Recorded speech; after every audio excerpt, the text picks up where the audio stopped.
Bah, les océans sont à l'agonie.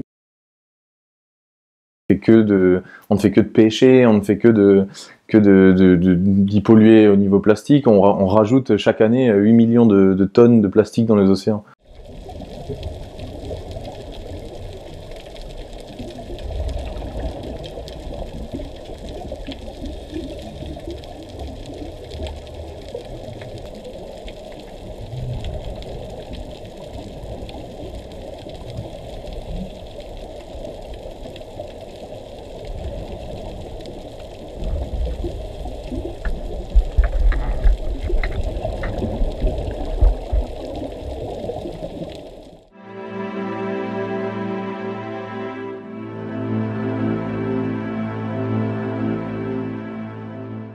L'interdiction du plastique, l'interdiction des sachets plastiques et des pailles, ça a un impact direct sur les océans, hein, clairement. D'autres plastiques qui sont par exemple à base de chanvre, qui sont biodégradables en 90 jours, une bouteille faite à partir de plastique de chanvre, elle est biodégradée et ça devient de la nourriture pour poissons après. Donc après tout dépend le plastique en question utilisé. Du plastique pétrolier comme on l'entend aujourd'hui sous forme plastique, PET, tous les types de polyéthylène, ça oui évidemment va falloir les interdire. Ouais. What if there were an even better way to clean the oceans? For the past 2 years, we've been working on something that will make that possible.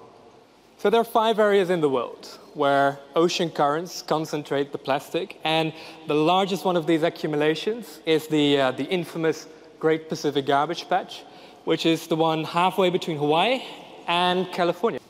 We set out to develop an entirely new category of machine.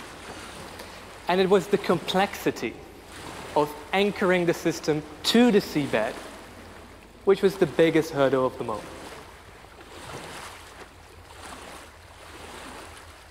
Why go after the plastic if the plastic can come to you?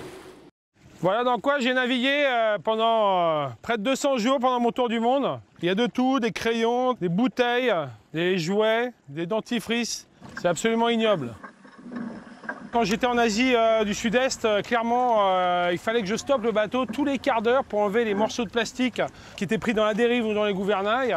Mais voilà, il faut vraiment taper du poing sur la table aujourd'hui et intervenir.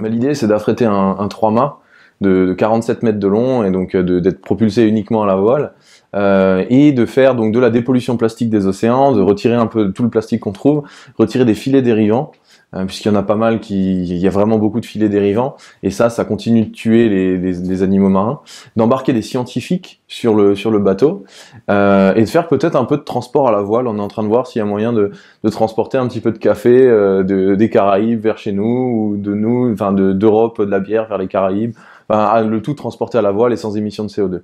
Et le moyen là-dessus, c'est qu'en plus, n'importe quelle personne peut venir sur le bateau, participer à toutes les actions. Donc il va apprendre à naviguer, il va apprendre à hisser les voiles, il va apprendre à tout ça, à aider les scientifiques, à retirer du plastique avec nous. Et il peut faire ça pendant 1 semaine, 2 semaines, sous ses vacances en fait.